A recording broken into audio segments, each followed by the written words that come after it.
They called 1992 the year Los Angeles burned twice. Once in April when the Rodney King verdict sparked 6 days of riots that left 53 people dead and entire neighborhoods in ashes. And once in the shadows where nobody was counting bodies, where a single mother named Diana Richardson declared war on the most dangerous street gang in Compton and hunted down 18 men who'd made the fatal mistake of recruiting her 14-year-old son. This is not a story about heroes. This is a story about what happens when a mother loses everything and decides that some debts can only be paid in blood. January 7, 1992. The crack epidemic had transformed Compton from a working-class suburb into a war zone. The murder rate had hit 91 homicides per 100,000 residents in 1990, making it statistically more dangerous than Beirut during the Lebanese Civil War. Crips and Bloods fought for territory block by block, house by house, turning residential streets into free-fire zones where children learned to recognize gunfire before they learned their ABCs.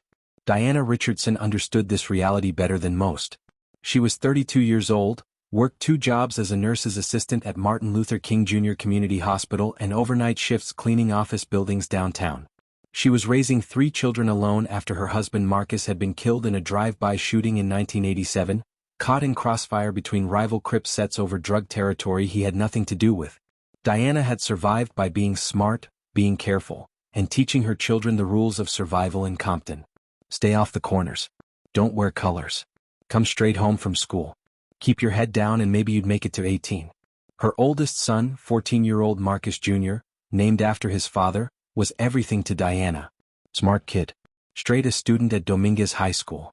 Stayed out of trouble while classmates were already getting jumped into gangs. Marcus Jr. wanted to be an engineer. He read books about bridges and skyscrapers. He drew blueprints in notebooks during lunch while other kids talked about which set they were claiming. Diana saw her son as proof that you could grow up in Compton and still escape, still build something better. But the Southside Compton Crips saw Marcus Jr. differently. They saw a smart kid, a respected kid, someone other teenagers looked up to. They saw a recruiting opportunity. Because in the gang economics of early 90s Compton, every member you brought in expanded your territory, your drug distribution network, your power. And if you could recruit the good kids, the smart ones, the ones with potential, you sent a message that nobody was off limits. Everyone in Compton belonged to someone. The Southside Compton Crips operated primarily in the territory west of Long Beach Boulevard, the only area not already claimed when they'd formed in the 1970s.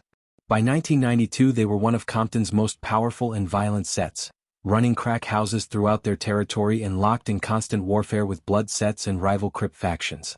They were organized like a military unit with clear hierarchy, strict rules, and brutal consequences for anyone who challenged their authority.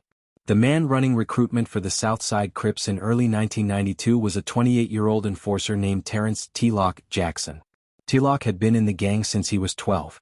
He'd done 2 stints in prison, once for assault with a deadly weapon and once for drug distribution. He was smart, ruthless, and understood that the future of the gang depended on constantly recruiting new members to replace those killed or imprisoned. His territory included the neighborhood where Diana Richardson lived with her 3 children. T-Lock first approached Marcus Jr. on January 7th outside Dominguez High. It started friendly. Compliments about Marcus being smart, being respected, being the kind of person who could do big things. Offers of protection, of money, of respect. Marcus said no. Politely but firmly. He wasn't interested in gang life. He had plans that didn't involve selling crack or getting shot before his 15th birthday. Most recruiters would have moved on. But T-Lock didn't like being told no. And he especially didn't like being told no by a 14-year-old kid in front of other potential recruits. So the approach changed. The friendly offers became threats. What happens if you're walking home alone and someone from a blood set recognizes you? What happens if your little sister is playing outside and bullets start flying? Wouldn't you want protection? Wouldn't you want family watching your back? Marcus Jr. told his mother everything that night. Diana listened with growing fury. She knew exactly what was happening. She'd seen it dozens of times. The friendly recruitment. The implied threats.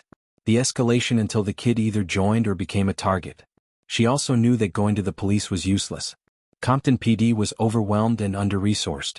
Gang injunctions and anti-gang task forces barely made a dent in the violence. And even if police intervened, retaliation was guaranteed. Diana made a decision that night. She would pull Marcus out of Dominguez High, send him to live with her sister in Oakland, get him away from Compton entirely. It would mean splitting up the family, would mean Marcus missing his siblings and friends, But he'd be alive. He'd be safe. She told Marcus the plan.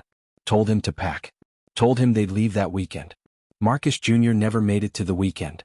On January 10th, 3 days after the initial recruitment attempt, Marcus Jr. was walking home from school with 2 classmates. 3 cars pulled up simultaneously, boxing them in on a residential street 6 blocks from home.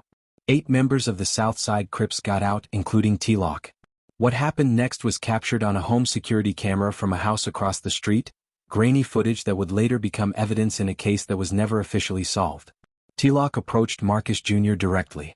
The audio quality was poor, but witnesses later testified about what was said. "Last chance. You're either with us or against us. Choose now." Marcus Jr., 14 years old, 5'6", 130 pounds, looked at 8 gang members and said the words that would cost him everything. "I'm not joining your gang. Leave me alone." T-Lock pulled a gun. Not to threaten. Not to intimidate. He simply pulled it and shot Marcus Jr. 3 times. Chest, abdomen, throat. The boy dropped immediately. His 2 classmates ran. The gang members got back in their cars and drove away. The entire incident took 45 seconds from the moment the cars pulled up until they disappeared around the corner. Marcus Jr. died on the sidewalk 4 minutes later, bleeding out before the ambulance could arrive. He was wearing his backpack. Inside were his math homework, a library book about the Golden Gate Bridge, an acceptance letter to a summer engineering program at Cal State Long Beach that Diana had saved up 6 months to afford. Diana Richardson got the call at Martin Luther King Hospital, where she was working a double shift. Her son had been shot. Paramedics were transporting him. She needed to come immediately. She ran 6 blocks to the emergency room where they'd taken Marcus. She was a nurse's assistant. She knew what the doctor's expressions meant before they said a word. She knew the specific way they approached family members when there was no hope. She knew her son was dead before anyone told her. They let her see his body. That was a mistake.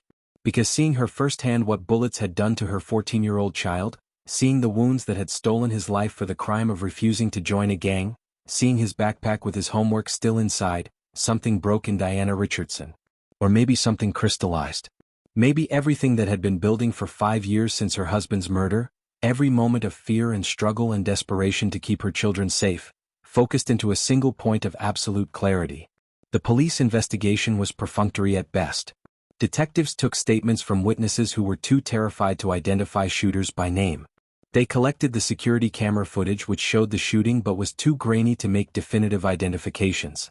They filed reports and added Marcus Jr.'s death to Compton's growing homicide statistics. And they told Diana what she already knew. The chances of anyone being arrested for her son's murder were minimal. Gang shootings rarely resulted in convictions. Witnesses refused to testify. Evidence was circumstantial. And the criminal justice system was so overloaded that even obvious cases took years to prosecute. Diana Richardson buried her son on January 17, 1992. The funeral was held at Macedonia Missionary Baptist Church on Compton Boulevard. Nearly 200 people attended. Classmates, teachers, neighbors, people who'd known Marcus Jr. as a good kid trying to survive in impossible circumstances. The pastor spoke about innocence lost and communities under siege. Diana sat in the front row with her 2 remaining children, 11-year-old Shanice and 8-year-old Terrell, and said nothing. She didn't cry. She'd done all her crying in the week between her son's death and his funeral. Now there was only cold, focused determination. Because during those 7 days Diana Richardson had made a decision that would define everything that followed. The police couldn't or wouldn't get justice for Marcus Jr. The courts were useless. The system had failed her husband and now it had failed her son. So she would handle it herself. But Diana was smart enough to know that revenge required more than anger. It required intelligence, planning, resources, skills she didn't have. So she reached out to the one person she knew who might help. Her younger brother, 30-year-old James Richardson, who'd served 8 years in the United States Marine Corps including combat deployments to the Persian Gulf War. James Richardson came home for his nephew's funeral on emergency leave. He'd been stationed at Camp Pendleton, training new recruits, trying to build a normal life after leaving combat. But when his sister called and explained what had happened, explained that she intended to make the people responsible pay regardless of what it cost, James didn't try to talk her out of it. He simply asked one question. How many? Diana had been gathering information since Marcus's death. She'd talked to witnesses. She'd identified the gang responsible. She'd learned that 8 men had been present during the shooting. And through careful questioning of people in the neighborhood who knew the gang structure, she'd learned that those 8 men reported to a larger crew that controlled recruitment and enforcement operations. 18 men total. 8 directly involved in Marcus Jr.'s murder. 10 more who'd known about the recruitment, had approved it, had benefited from the climate of fear that made kids join gangs rather than risk becoming targets. 18 men.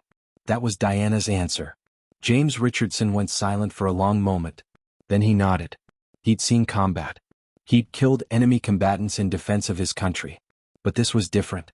This was targeting American citizens on American soil. This was premeditated murder. This was crossing a line that couldn't be uncrossed. But this was also his nephew, his sister, his family. And sometimes family obligations override everything else. I'll need help. I can't do this alone. But I know people. Marines who served with me.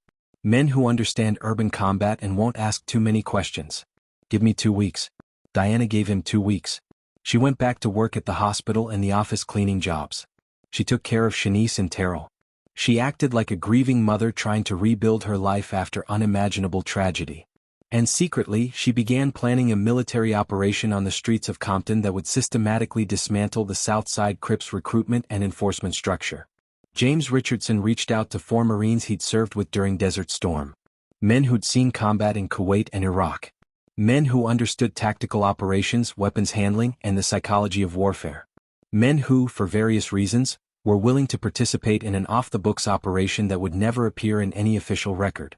The first was Sergeant David Doc Williams, 32, former combat medic who'd treated casualties under fire during the Gulf War.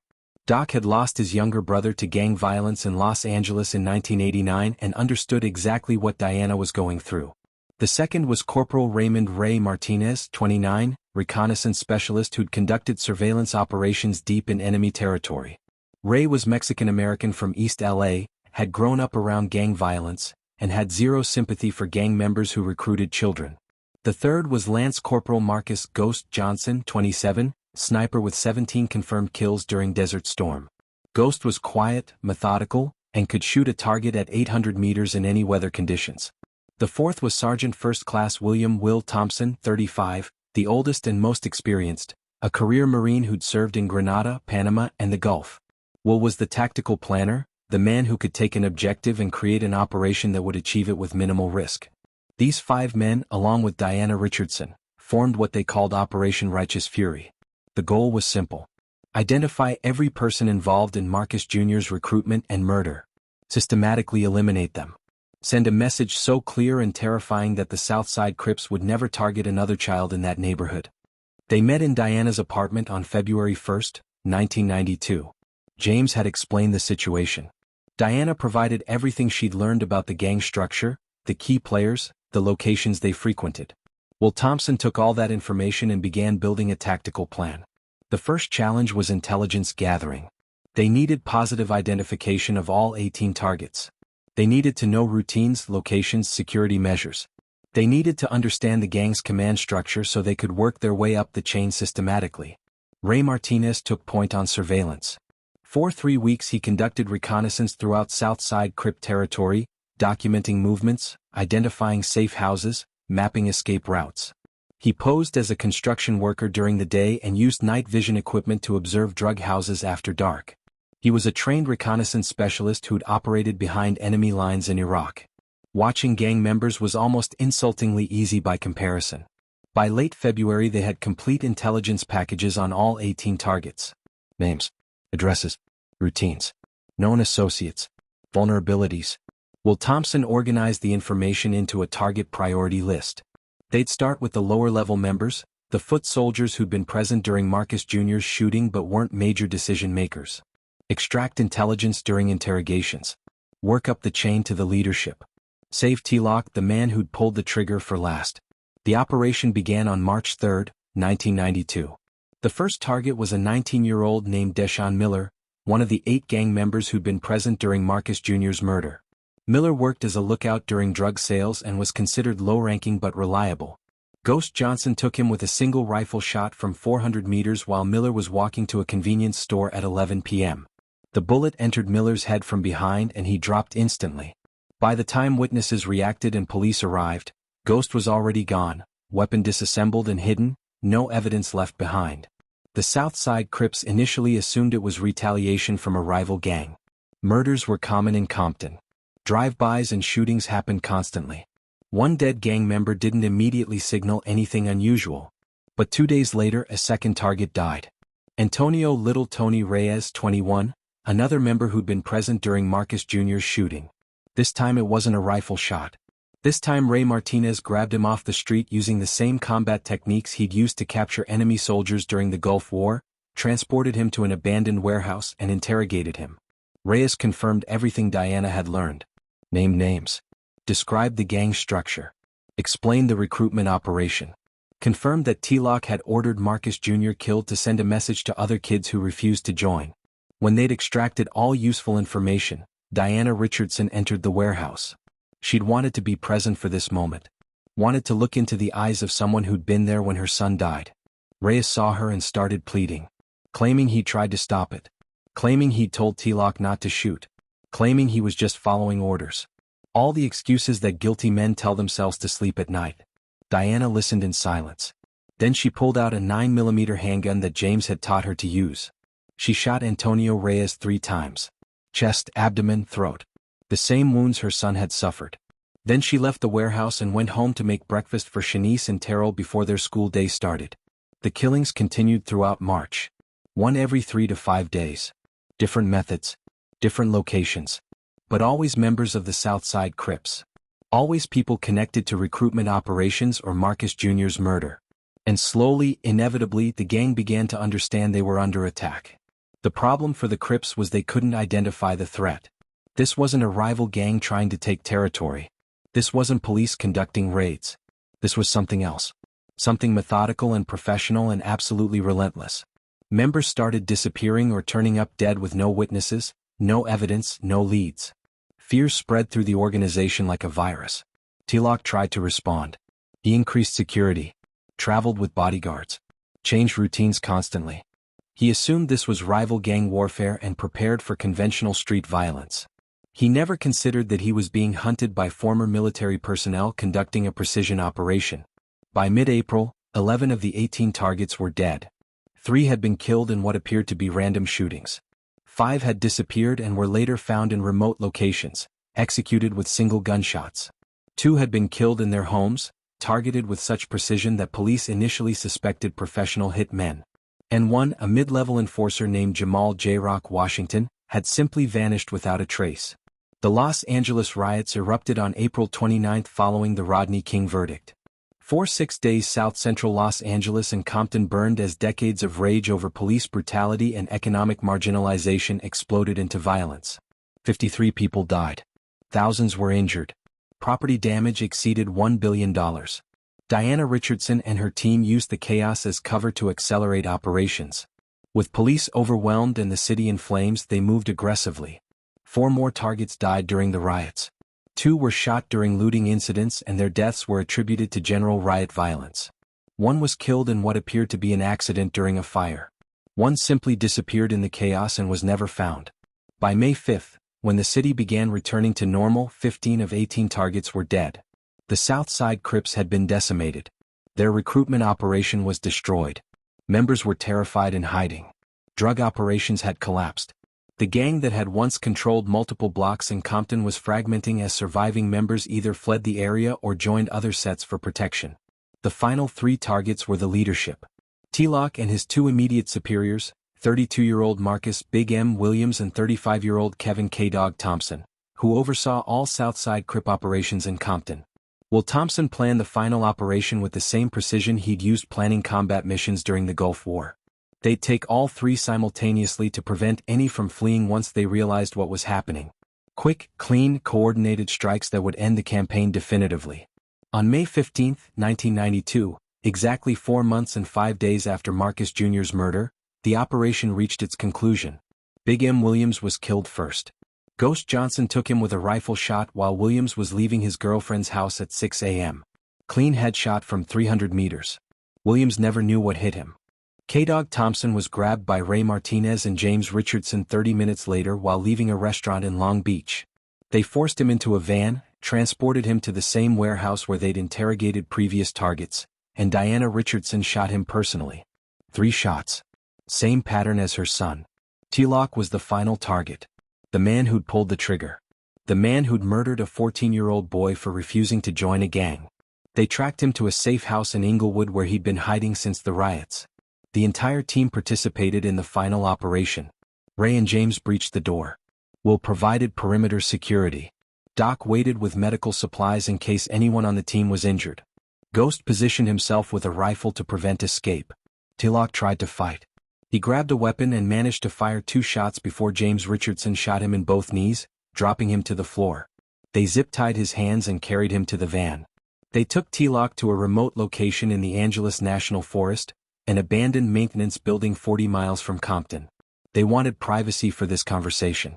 They wanted T-Lock to understand exactly why he was about to die. Diana Richardson showed him photographs of Marcus Jr. School pictures. Family photos. Images from the funeral. She explained who Marcus had been. What he'd wanted to become. The future he'd never have because T-Lock decided that a child's life was worth less than gang reputation. T-Lock tried the same excuses the others had used. He was following gang code. Marcus disrespected him. It was about maintaining order and discipline. All the rationalizations that allowed him to murder a child and sleep at night. Diana let him talk. Let him explain. Let him justify. Then she asked him one question. Do you have children? T-Lock had 2 daughters. 5 and 7 years old. They lived with his ex-girlfriend in Carson. Diana nodded slowly. Good. Then you understand what you took from me. You understand the permanent, irreparable damage you caused. And you understand that what happens next is justice. She didn't shoot him immediately. That would have been too quick. Instead, she explained exactly what had happened over the past 4 months. Explained that all 18 people involved in Marcus Jr.'s recruitment and murder were dead. Explained that she'd personally killed 7 of them. Explained that the systematic destruction of the Southside Crips recruitment operation was her doing. T-Lock's expression changed from defiance to disbelief to terror as he realized what he was hearing. He'd assumed this was gang warfare. Random violence. Normal Compton chaos. He never imagined a 32-year-old nurse's assistant and a handful of Marines had declared war on his entire operation. When Diana finished explaining, she gave T-Lock the same choice he'd given her son. You can cooperate or resist. But either way this ends the same. T-Lock begged. Offered money. Offered information about other gangs. Offered anything to survive. But Diana Richardson had spent 4 months planning and executing this operation. She'd killed 7 people personally. She'd crossed every moral and legal line. And she'd done it all for one purpose that wasn't negotiable. She shot Terrence T-Lock Jackson 6 times. Once for each year of life her son would never experience. Then she, James, and the team buried him in a location that would never be found. The Southside Compton Crips never recovered. With their entire recruitment and enforcement leadership dead, the gang fragmented. Some members joined rival sets. Some left gang life entirely. Some were arrested for various crimes as police, freed up from riot response duties, focused on the chaos that had consumed Compton's gang landscape. By the end of 1992, the Southside Crips existed in name only, their territory divided among other gangs, their operations destroyed. Police investigated the murders but never made connections. With the city still recovering from the riots, with gang violence endemic throughout Los Angeles County, 15 to 18 connected murders across multiple jurisdictions simply blended into background violence. Some cases were attributed to gang warfare. Some remained unsolved. No one looked for a pattern. No one suspected a nurse's assistant and former Marines. Diana Richardson continued working her 2 jobs. She raised Shanice and Terrell, both of whom graduated high school and college, both of whom escaped Compton and built successful lives. She never remarried.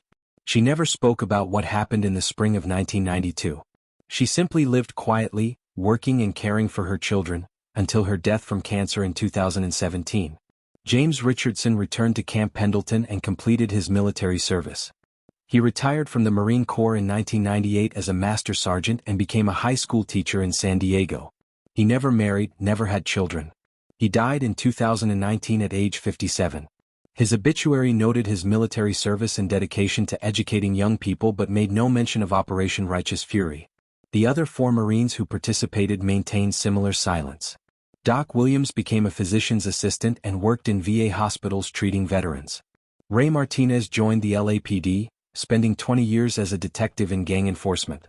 Ghost Johnson worked private security for high-profile clients. Will Thompson retired from the Marines as a lieutenant colonel and taught military history at community colleges. None of them ever spoke about the spring of 1992. The story would have died with them except for one thing.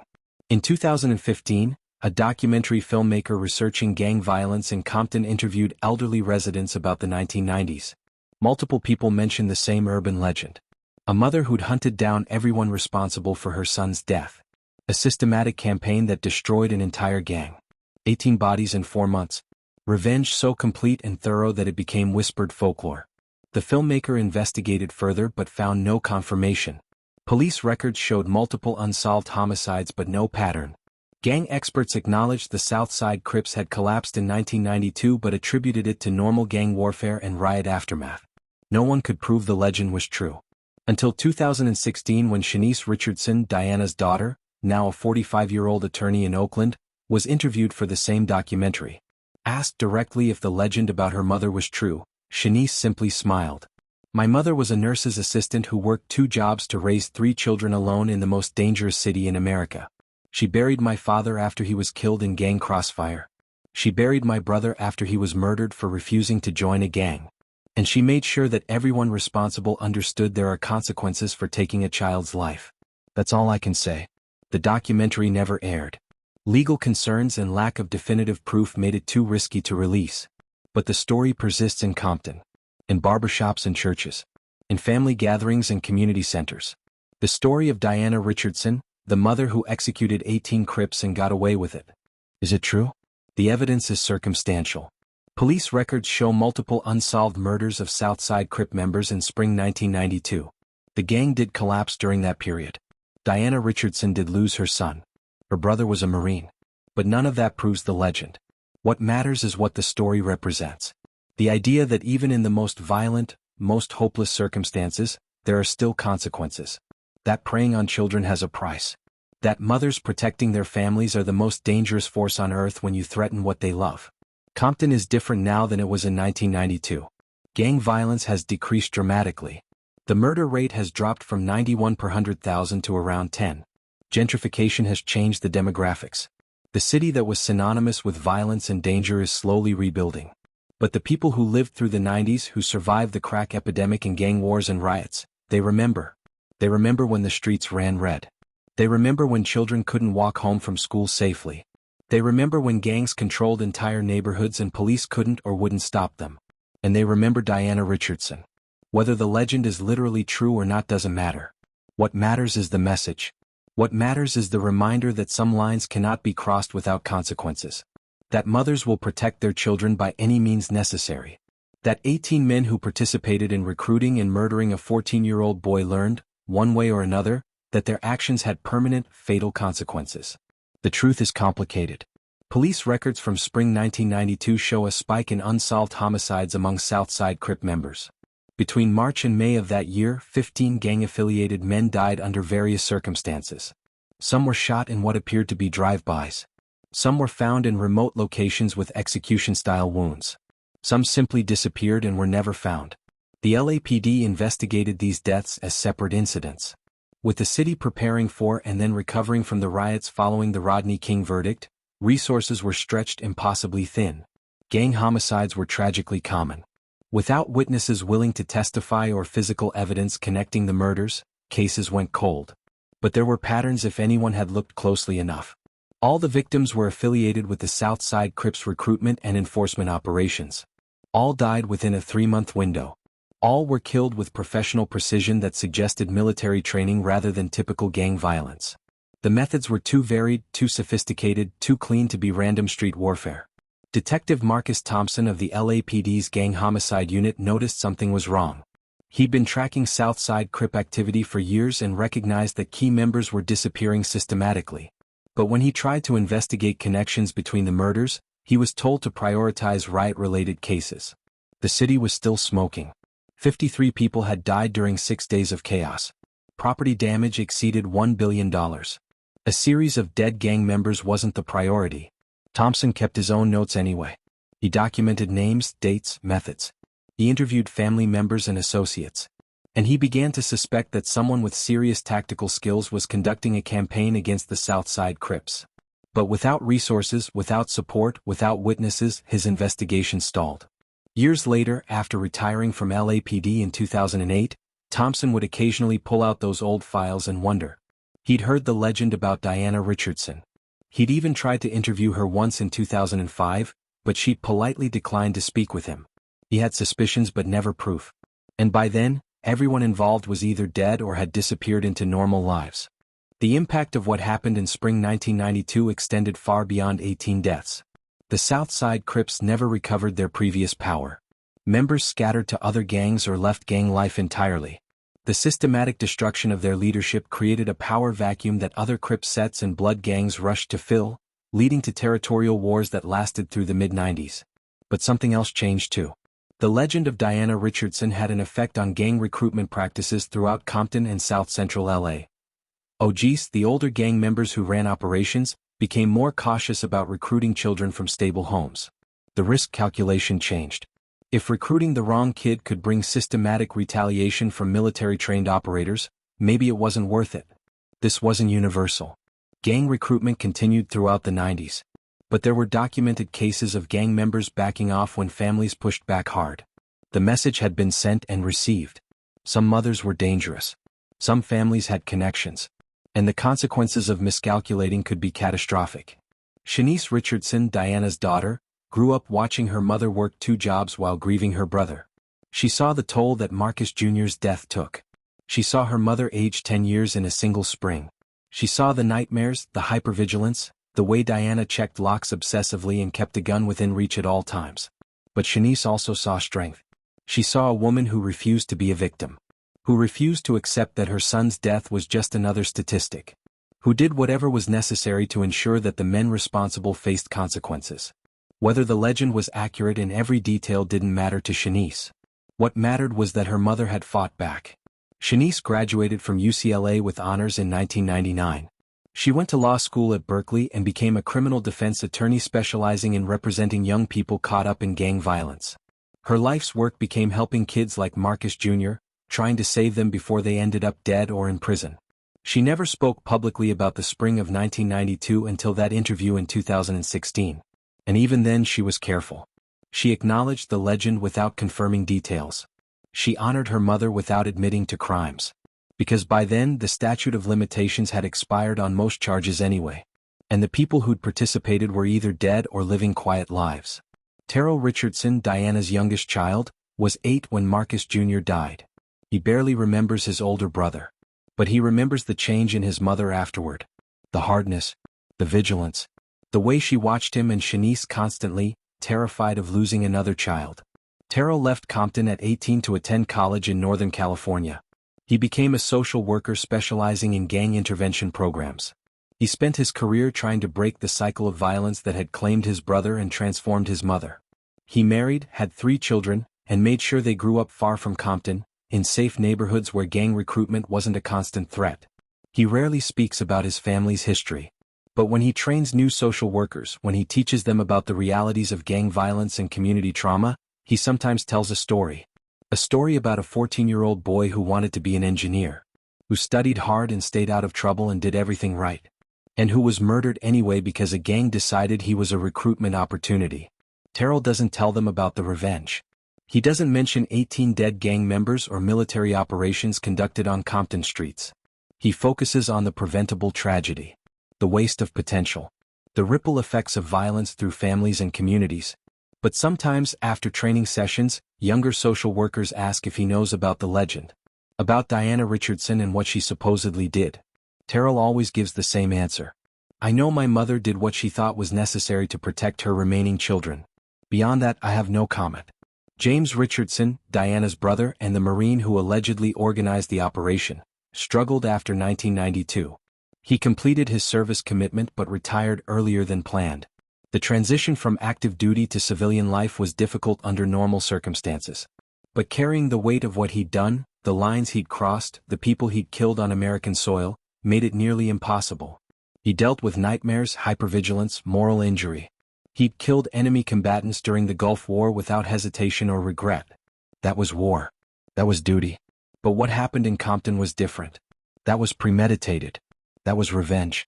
That crossed boundaries that bothered him even as he believed it was necessary. James became a teacher partly as penance. He wanted to help young people, especially young men, avoid the paths that led to violence. He taught high school history in San Diego, focusing on war, its causes, its consequences, its human costs. He was beloved by students for his honesty about the realities of combat and military service. He never married. He lived alone in a small apartment near the school where he taught. He maintained contact with the 4 Marines who'd participated in Operation Righteous Fury, but they rarely discussed what they'd done. It was buried history. Necessary evil. Something they'd agreed to carry silently.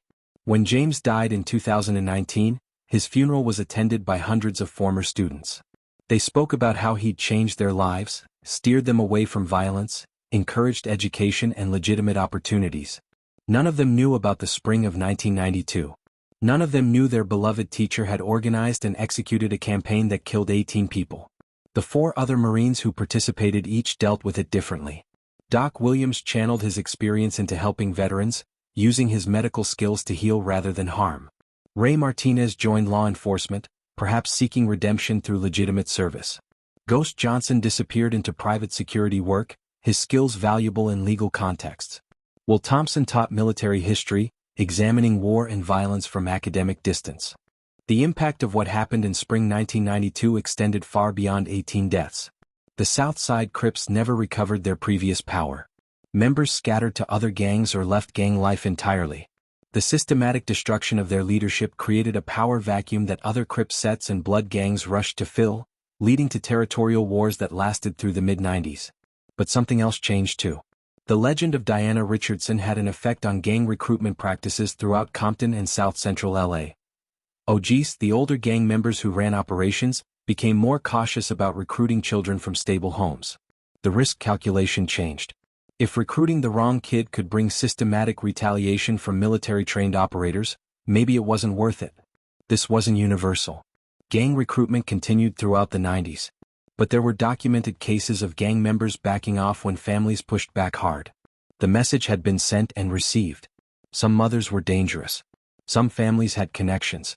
And the consequences of miscalculating could be catastrophic. Shanice Richardson, Diana's daughter, grew up watching her mother work 2 jobs while grieving her brother. She saw the toll that Marcus Jr.'s death took. She saw her mother age 10 years in a single spring. She saw the nightmares, the hypervigilance, the way Diana checked locks obsessively and kept a gun within reach at all times. But Shanice also saw strength. She saw a woman who refused to be a victim. Who refused to accept that her son's death was just another statistic. Who did whatever was necessary to ensure that the men responsible faced consequences. Whether the legend was accurate in every detail didn't matter to Shanice. What mattered was that her mother had fought back. Shanice graduated from UCLA with honors in 1999. She went to law school at Berkeley and became a criminal defense attorney specializing in representing young people caught up in gang violence. Her life's work became helping kids like Marcus Jr., trying to save them before they ended up dead or in prison. She never spoke publicly about the spring of 1992 until that interview in 2016. And even then she was careful. She acknowledged the legend without confirming details. She honored her mother without admitting to crimes. Because by then the statute of limitations had expired on most charges anyway. And the people who'd participated were either dead or living quiet lives. Terrell Richardson, Diana's youngest child, was 8 when Marcus Jr. died. He barely remembers his older brother. But he remembers the change in his mother afterward. The hardness, the vigilance, the way she watched him and Shanice constantly, terrified of losing another child. Terrell left Compton at 18 to attend college in Northern California. He became a social worker specializing in gang intervention programs. He spent his career trying to break the cycle of violence that had claimed his brother and transformed his mother. He married, had 3 children, and made sure they grew up far from Compton, in safe neighborhoods where gang recruitment wasn't a constant threat. He rarely speaks about his family's history. But when he trains new social workers, when he teaches them about the realities of gang violence and community trauma, he sometimes tells a story.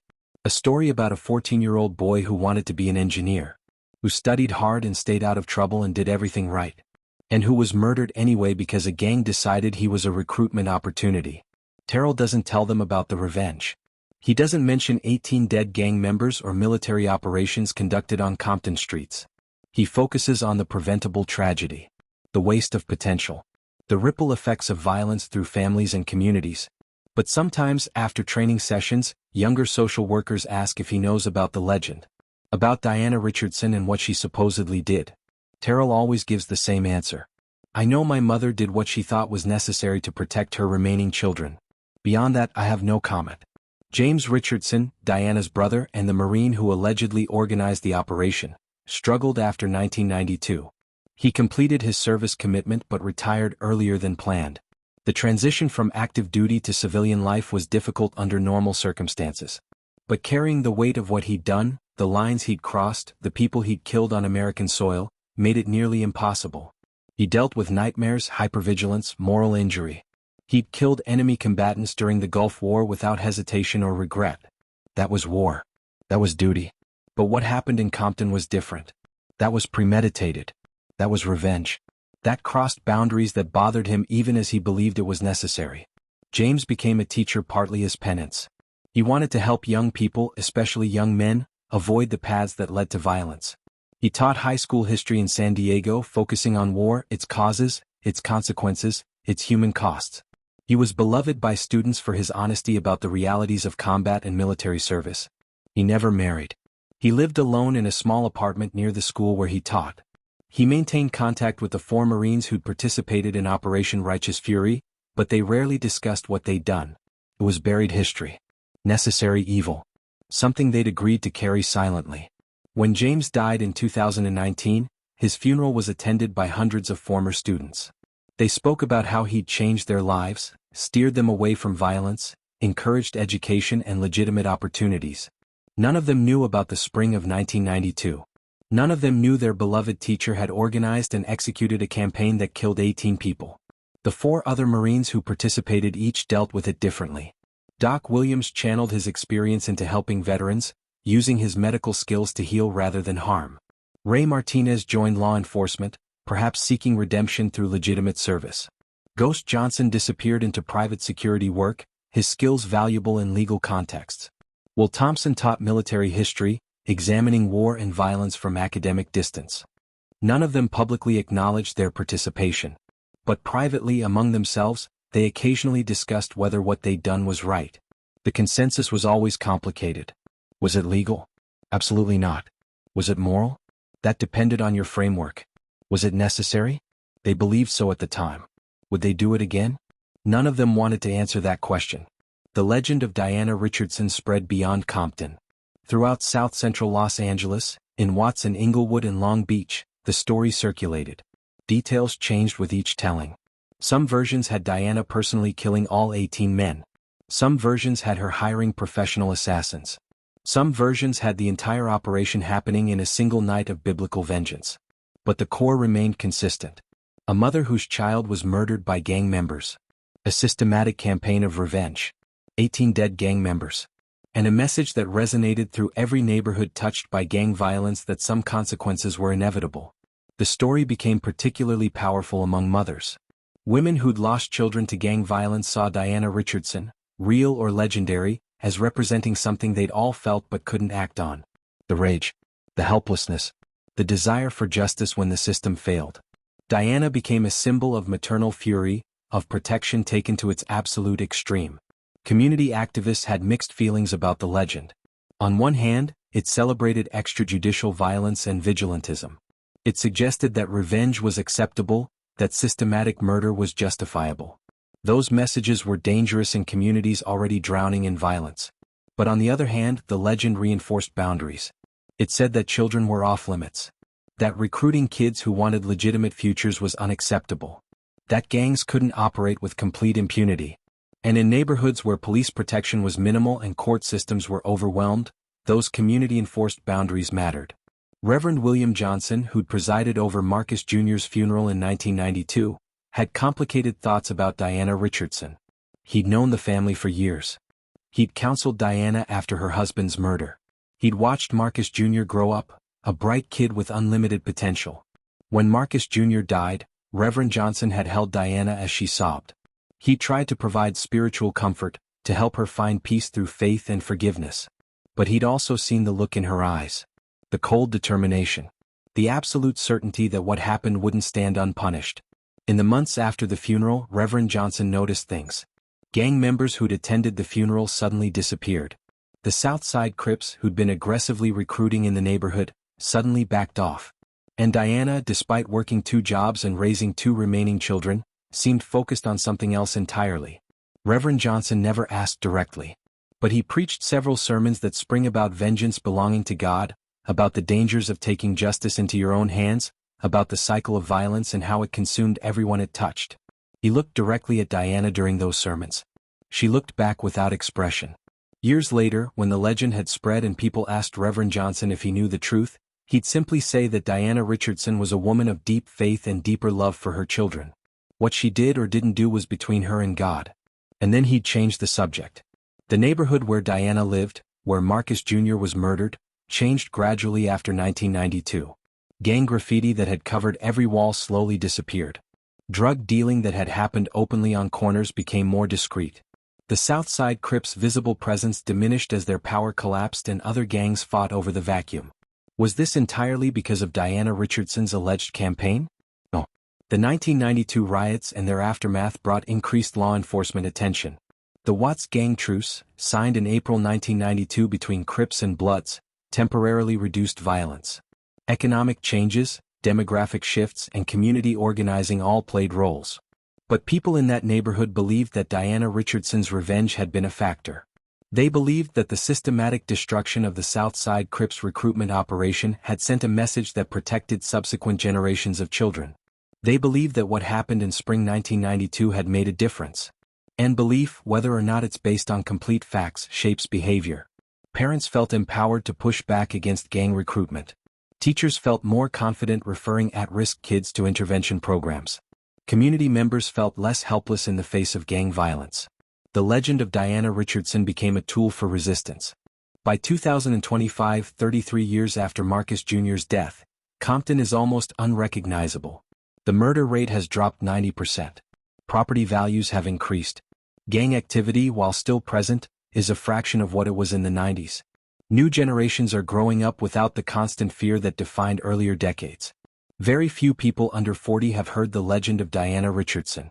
The story has faded as the generation that lived through it aged and passed. But occasionally, when gang violence flares up, when a child is hurt, when mothers gather to mourn another senseless death, someone mentions the story.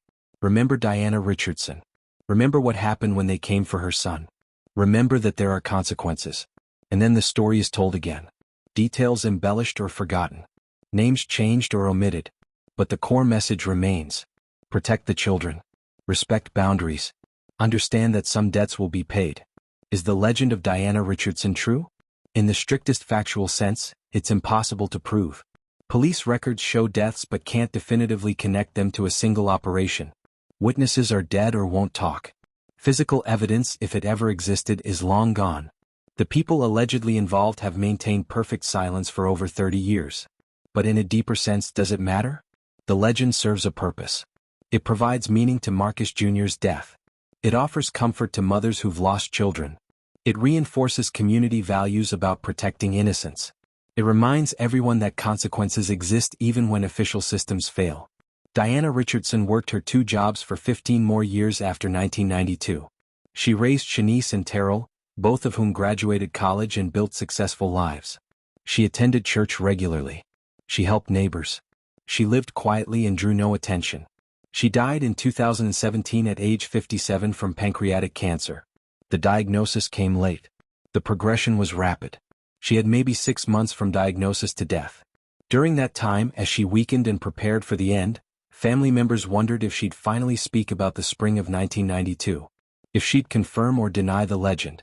She never did. She spent her final months focused on her children and grandchildren. She wrote letters to each of them, sharing memories and wisdom and love. She made peace with her life, the choices she'd made, the actions she'd taken or hadn't taken. And she died surrounded by family, having said what she wanted to say and kept what she wanted to keep private. Her funeral was held at Macedonia Missionary Baptist Church, the same church where Marcus Jr.'s funeral had been held 25 years earlier. Over 500 people attended. Former patients from the hospital where she'd worked. Neighbors whose children she'd helped raise. Community members who'd known her for decades.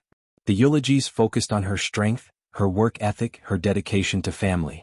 Several speakers mentioned Marcus Jr. and how Diana had carried that grief with dignity. Nobody mentioned the legend directly. But there were knowing looks, quiet nods, unspoken acknowledgement that Diana Richardson had been someone special. Someone who'd done what needed to be done. Shanice Richardson, speaking at her mother's funeral, chose her words carefully. She talked about maternal love in its purest, fiercest form. About a woman who'd lost everything but refused to be defeated.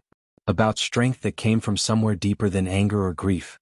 About protection extended to family and community regardless of cost. My mother, Shanice said, taught me that love isn't passive. Love acts. Love defends. Love draws lines and enforces boundaries. Love says that some things are unacceptable and some debts must be paid. Whether through official systems or through other means, justice matters. Consequences matter. And children, above all else, must be protected. The congregation understood. They'd lived through the 90s. They'd lost children to gang violence. They'd felt helpless and enraged. They'd wondered what they'd do if pushed past all limits. Diana Richardson, whether through direct action or symbolic representation, embodied that question and provided an answer. After the funeral, after Diana was buried next to her son Marcus Jr., after the family had returned home and the community had returned to normal routines, Shanice found something in her mother's belongings. A notebook. Handwritten entries dated from January through May 1992. Daily logs. Names. Addresses. Observations. Plans. Shanice read through it once. Then she burned it. She didn't share it with Terrell. She didn't show it to anyone. Because some things don't need to be preserved. Some truths don't need to be proven. The legend was enough. The message had been sent. The impact had been made. And whatever her mother had or hadn't done, whatever actions had or hadn't been taken, whatever debts had or hadn't been paid, it was finished. Marcus Jr. could rest. Diana could rest. The family could move forward. That's the real ending to the story of Compton 1992. Not the violence and revenge and systematic hunting. Not the 18 dead gang members and the military precision operation. But the aftermath. The family that survived. The community that remembers. The legend that persists. Subscribe to hear more untold stories from America's streets. Stories that challenge us to think about justice and revenge, about protection and consequence, about what we do if pushed beyond all limits. Comment with your thoughts on maternal love taken to extremes. Share this video with someone who needs to understand that even in darkness, even in impossibly violent circumstances, people find ways to fight back. Diana Richardson, real woman or legendary figure, represents something fundamental about human nature. We protect what we love. We avenge what's taken. We enforce boundaries when systems fail. And sometimes, just sometimes, that makes all the difference. Remember Marcus Richardson Jr., 14 years old, wanted to be an engineer, murdered for refusing to join a gang. Remember Diana Richardson, nurse's assistant, mother, the woman who allegedly killed 18 Crips and got away with it. Remember Compton 1992, when the city burned and one mother declared war. Remember the legend. Remember the message. Remember that children are sacred, that families will fight to protect them, and that some consequences, whether delivered through courts or through other means, are inevitable and absolute. That's the story of Compton 1992. The single mother who executed 18 Crips for recruiting her 14-year-old son. The revenge that became legend. The mother who became myth. The truth that may or may not be factual but is absolutely true in the ways that matter most.